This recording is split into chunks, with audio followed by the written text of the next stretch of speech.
How's everyone doing today? So I just want to make a quick little video and tell you guys how you can make butter right out of your KitchenAid right in your kitchen. So today I'm going to be using the Swan Brothers Dairy Heavy Whipping Cream right out of Claremore, Oklahoma. So if you guys have not been there, definitely go down there to your local dairy farm and pick up a pint of your raw milk. Alright, so we're going to add 1 whole pint of the heavy whipping cream, which equates to about 2 and 1/4 cups, in case you're wondering. Yes, I did measure it out prior. And we're just going to lock in our KitchenAid, that way it doesn't come up and get everywhere, and get it going. And then I will recommend have a towel handy, that way we can put it over in just 1 second and I can kind of show you what that looks like. Alright, so I want to take a second to show you, we're about halfway through the 5-minute mark, and kind of show you exactly what it looks like in the KitchenAid. So right there you can see where the fat and the milk is about to separating. I went from a whipping cream stage to more of a turning into the actual butter. Alright, so it's been blending for about 10 minutes now, so I just turned it off and I'll show you guys what it looks like now. So now you can see the buttermilk is separated. Get all this out of there.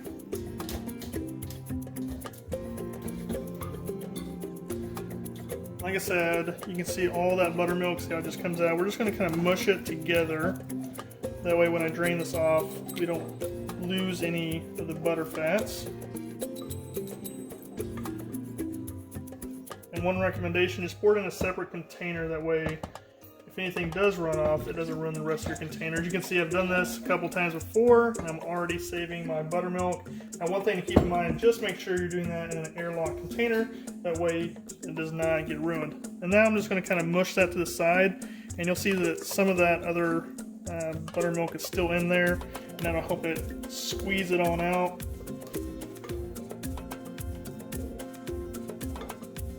Pour it in here. That way we don't waste any. It'd be really great on, baking with, or making some French toast or some bread. We'll pour this in here, that way we don't waste it. I'm gonna pop that in the fridge. Hopefully you guys love my flour decor measuring cup. Alright, so now you can see it's just the butter fats in here. So now what we're going to do is basically we're going to pop it back on here to our KitchenAid. And now this is the key important part, so don't laugh at me. Nothing crafty. I know everyone probably has a Yeti in their fridge. Good lord, a Yeti in their cabinet. So I put some ice cold water in here, and the key to this is you're going to pour about 1/2 cup to 3/4 cup. You don't want any ice getting in here, but you do want a little bit of water. And we're going to do this about 3 times. Each time I'm going to put on here for about 5 minutes.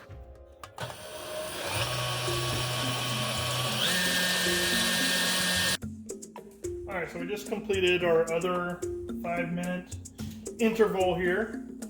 I'm saying interval because my wife is working out behind me, so part of me is thinking about cooking and making butter, and the other part of me is thinking about, man, how bad I probably need to go work out right now.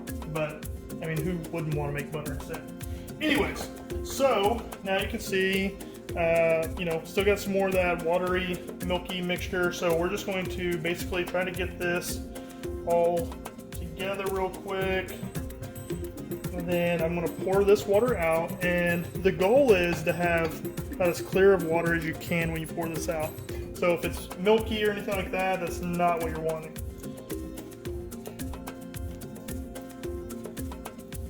Give a nice little press real quick, getting that remaining milky color out.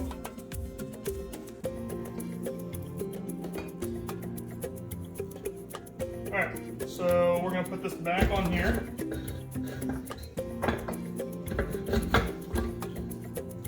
And then we're going to add some more of our cold water. And then repeat the process. And remember, each time is about 5 minutes. If you want to cut it off a little bit, maybe you're in a hurry, that's totally fine, but I've been doing it for 5 minutes. And we're back. Get all all this off of here.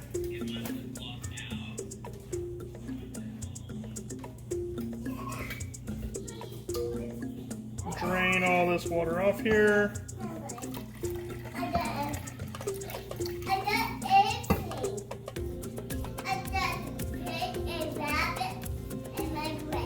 Really? Alright. We're going to push this against the wall here. As you can see, it is much clearer that time. Push it out. Make sure we get all that water out of there the best we can. Alright, so I got some parchment paper here. I'm just going to pour this out on here. Okay, and then I got my scale here. So your typical average stick of butter is going to weigh about 113 grams. And keep in mind, you get 4 of those in a pack. So we're going to shake this up a little bit and see if we can get any more water off. Obviously, you can still see a little water coming off there, and that's fine. That's to be expected.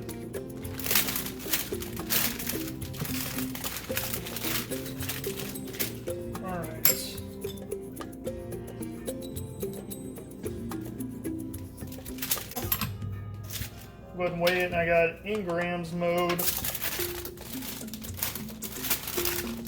So this one weighs 295 grams, so keep in mind that was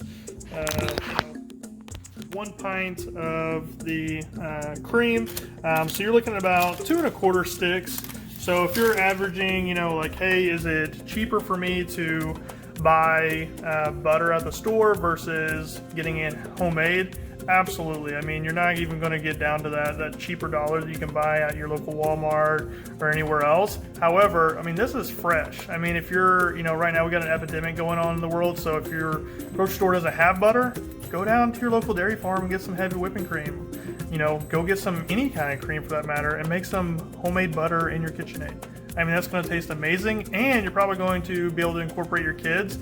Have them help you. Give them a jar, that way they can shake it. Have them burn off some energy while you're making some homemade butter and have fun with it.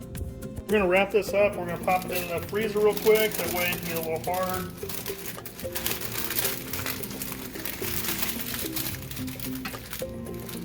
Alright, so just got it out of the freezer for a couple minutes to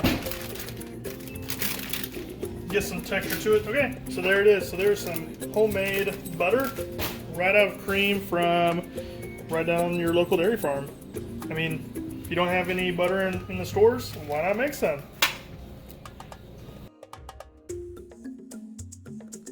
Thanks for watching, guys. Hopefully you guys enjoyed it just as much as I did. If you have not checked out my food blog, it's moodyfoodietulsa.blog. Check out my Instagram and Facebook handle, moodyfoodietulsa. Thanks. Have a great day, guys.